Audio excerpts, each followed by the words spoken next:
Mga kaprobinsya, na clear na natin yung mga sanga para hindi natatabunan ng araw yung ating itatanim na dragon fruit dito.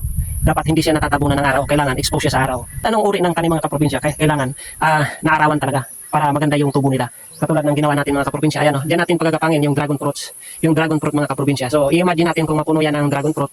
Tapos dito, hindi natin pupunuin ng lupa mga kaprobinsya para ayan hindi na yung hinukay natin na pagtataniman natin ng ating dragon fruit. Hindi natin pupunuin lang kasi pag may nawalis tayo at naipon na ipot, diyan natin nilalagay lagi yung fertilizer na organic fertilizer, diyan lagi natin nilalagay kaya hindi natin pupunuin yung hukay na yan. So tara, let's go. Itanim na natin mga kaprobinsya.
Okay.